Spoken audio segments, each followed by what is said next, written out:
Hi.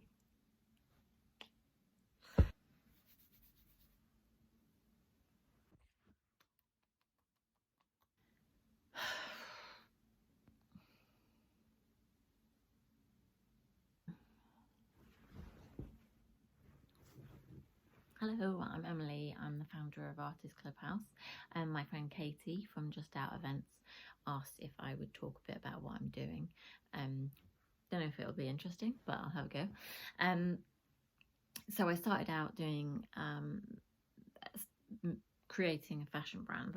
I did fashion at university. That's what I wanted to do, and so created a range of jersey stretch wear, so leggings, crop tops, jumpsuits, and then kind of things were kind of going well, but my mental health wasn't, and so perhaps missed out on some opportunities, and also struggled with things like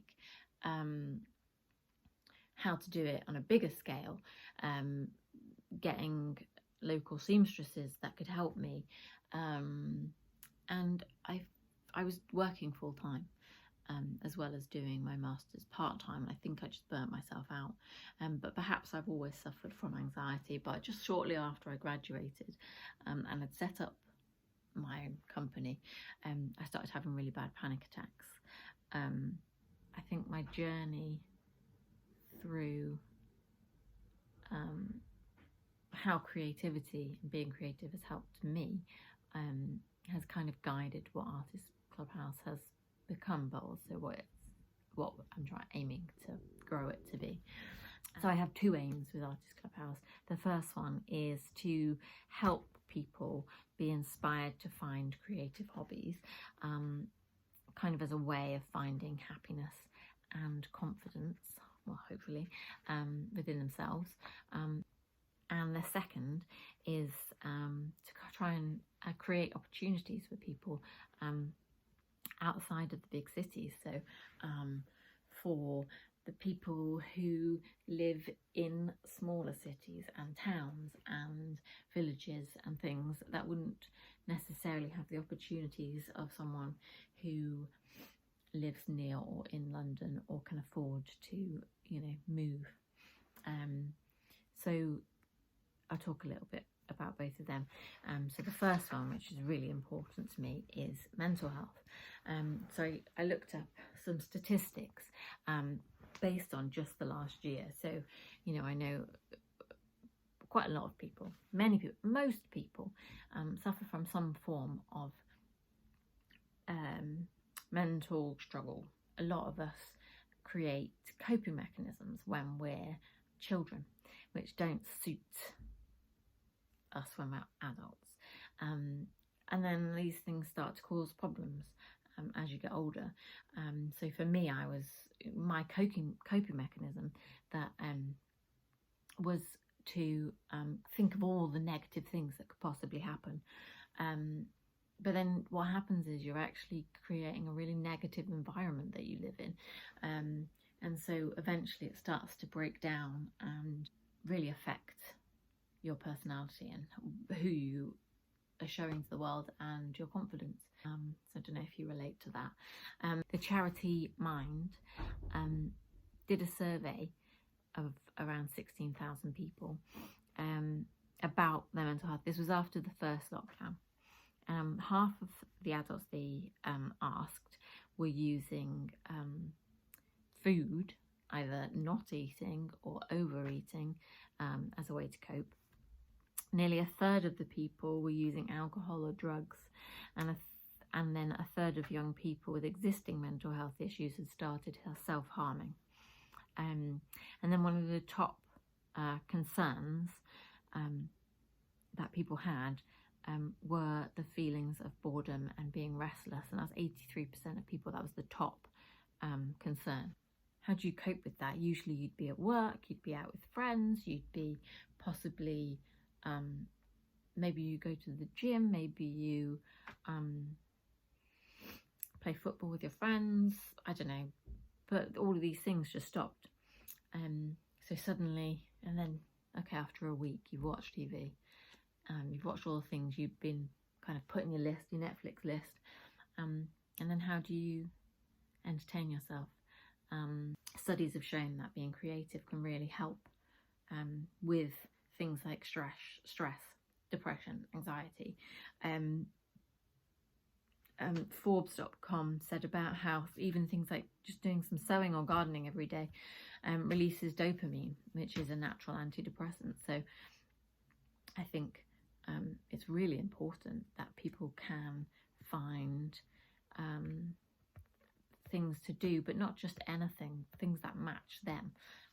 So it's not about just forcing yourself to try and do something you don't enjoy, but about actually finding the creative hobby that's for you. I remember there's a quote, and I don't know who it's by, but it's about having 3 things in your life. One is to pay the bills. One is for your physical well-being, and one is for your mental well-being. I love that quote. I think it's really important, and actually it breaks things down, for me anyway. It breaks things down into much more manageable way of dealing with life.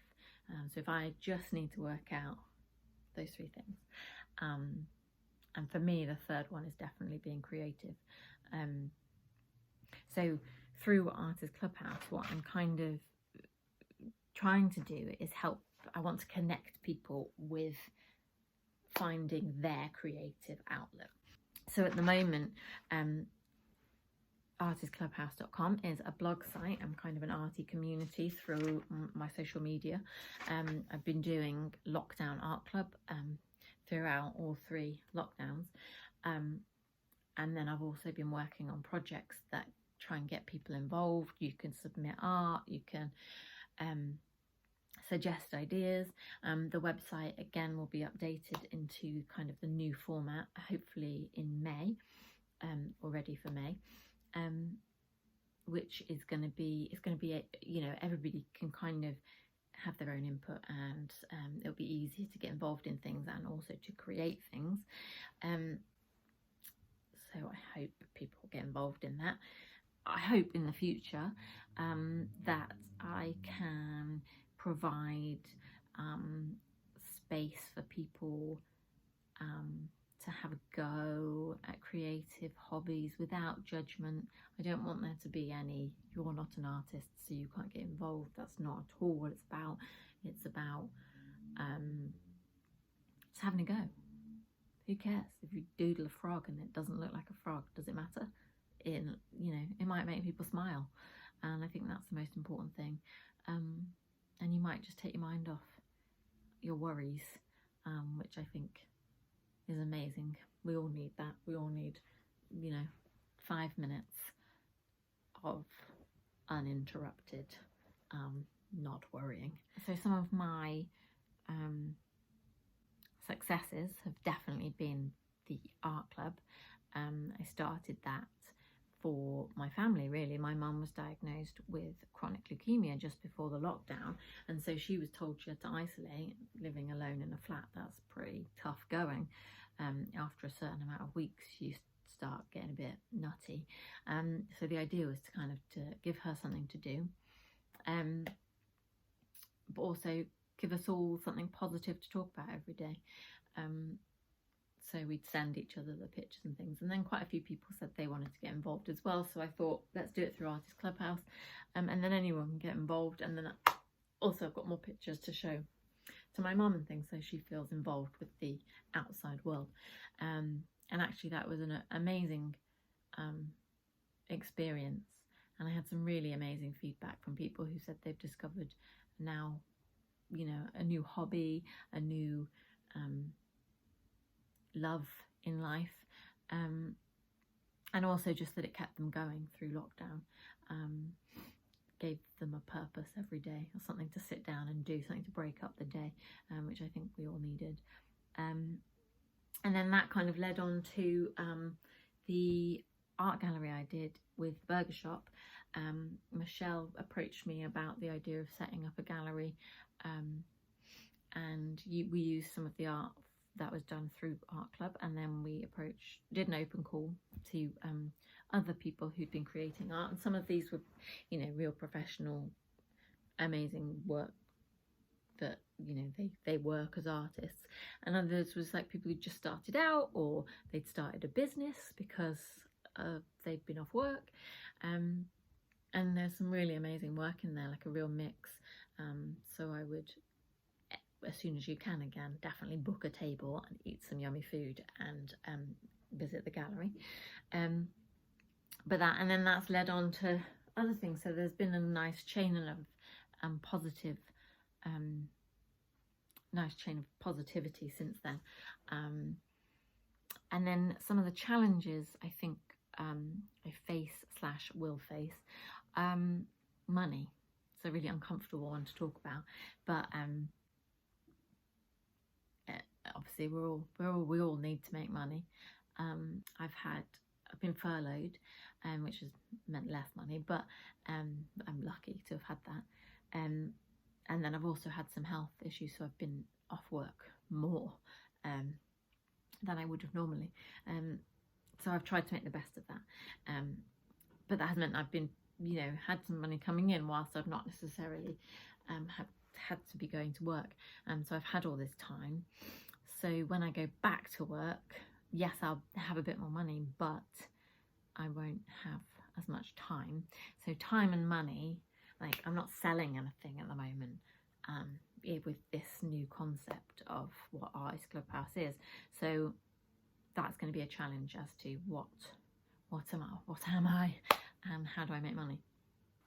So as well as money and time, I think reaching people, we all kind of rely quite heavily on social media these days. That's quite a difficult thing to do, is find new people on social media. So it involves a lot of networking online, which again is quite time consuming. So that's one thing that's possibly going to be a challenge. And then actually getting people involved. So, you know, especially as I'm talking about reaching people who aren't necessarily confident, so they might not want to get involved in things publicly. But I think the new update to the website that's coming, I think that will help, because that doesn't necessarily need to be out in the open to everybody. But yeah, so there's some of the kind of challenges I think I might face. And then my tips to you guys or anyone watching, is to just get started. If you've got an idea, then just brainstorm it and set yourself some challenges, even if it's just find one thing out every day, but just push yourself to do it. Why not? As long as you're not throwing all your money into something straight away without doing your research, then what's the worst that can happen? Just start. Just get started. So yeah, that's it from me. I hope some of that was interesting to some people. And if you've got any tips or any ideas or want to get involved, then just let me know. Thank you.